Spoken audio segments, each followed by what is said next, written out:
بسم اللہ الرحمن الرحیم۔ السلام علیکم دوستو، نئی صبح اور نئی ویڈیو کے ساتھ آپ کی خدمت میں حاضر ہوں۔ آج شام جب میں گھر پہنچا تو مجھے پتہ چلا کہ گاؤں میں کچھ مسافر آئے ہوئے ہیں۔ ان کے پاس 5-6 اونٹ تھے اور وہ رات گزارنا چاہ رہے تھے۔ ہمارے گاؤں میں آج بھی لوگ جو ہیں وہ مسافروں کی بڑی قدر کرتے ہیں۔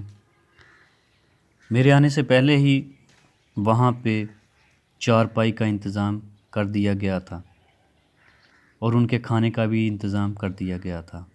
تو میں دیکھا تو میں بڑا خوش ہوا کہ گاؤں میں جو مسافروں کی قدر ہے آج بھی وہی ہے جو کئی سو سال پہلے لوگوں کی تھی۔ گاؤں میں لوگ بھائی چارہ اور محبت سے رہنا پسند کرتے ہیں۔ آج بھی اس ریت کو، اس طرز لائف کو لوگ بہت زیادہ اپریشیٹ کرتے ہیں۔ میں جب ان مسافروں کے پاس پہنچا تو ان کے ساتھ میری بات چیت ہوئی۔ ان میں سے ایک کا نام تھا محمد علی۔ تو محمد علی سے میں نے بات کی کہ بھائی جان آپ کہاں کے رہنے والے ہیں؟ تو وہ بولتے ہیں کہ بھائی میں بورے بہاڑی کا رہنے والا ہوں۔ تو انہوں نے بتایا کہ جناب ہماری جو لائف ہے وہ ولیج ٹو ولیج ہے، ایک گاؤں سے دوسرے گاؤں اور دوسرے گاؤں سے تیسرے گاؤں۔ ہم لوگ زندگی کی جو ڈور ہے وہ اسی طرح سے چلاتے ہیں، جہاں پہ ایک رات گزار دیتے ہیں جس گاؤں میں، وہاں پہ دوسری رات نہیں گزارتے، آگے چلے جاتے ہیں۔ تو ہمارا جو لائف سٹائل ہے وہ یہ ہے کہ ہم کسی کے آگے ہاتھ نہیں پھیلاتے، ہم کسی کو کہتے نہیں کہ ہمیں یہ دے دو، ہمیں یہ وہ دے دو۔ جب جہاں رات پڑے وہاں گزار دیتے ہیں اور جس حال میں ہوں اللہ کا شکر ادا کرتے ہیں۔ تو دوستو ان کا ایمان بڑا کامل اور بڑا مضبوط ہے۔ تو جو گاؤں کے لوگ ہیں وہ بھی بڑے محبت کرنے والے ہیں۔ جب وہ کسی گاؤں میں پہنچتے ہیں تو لوگ خود بخود ان کے لیے بستر کا انتظام کر دیتے ہیں اور ان کے کھانے کا انتظام کر دیتے ہیں۔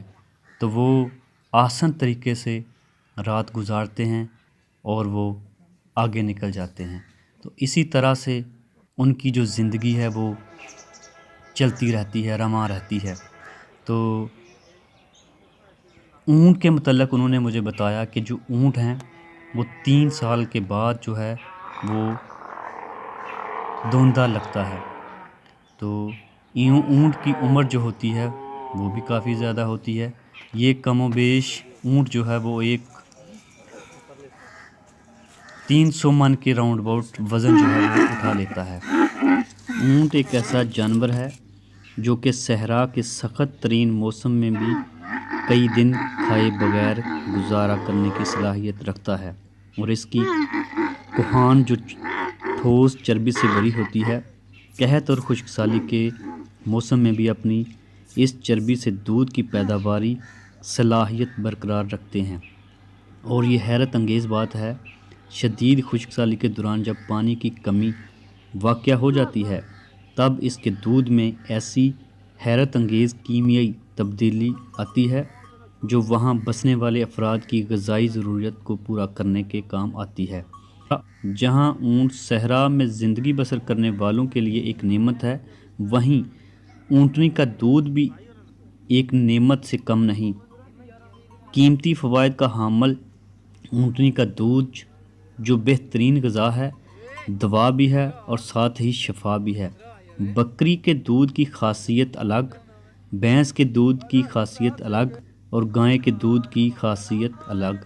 دراصل ہم شہری لوگ شہر کی ہمی میں اپنے اسلاف کی بہت سی باتوں کو نظر انداز کر بیٹھے ہیں، اسی لیے نئی چیزوں کو قبول کرنے میں ہمارا ذہن کچھ وقت لے لیتا ہے۔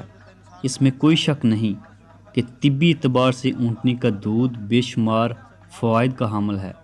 قرآن پاک میں اللہ تعالیٰ نے اونٹ کی ساخت پر غور کرنے کو اور اس سے نصیحت حاصل کرنے کی تاکید فرمائی ہے۔ دوستو ویڈیو اگر اچھی لگے تو بھائی کے چینل کو سبسکرائب کر دیں اور ساتھ ہی بیل آئیکن بٹن کو پریس کر دیں۔ آپ سب کا بہت شکریہ، دعاؤں میں یاد رکھیے گا۔ اللہ نے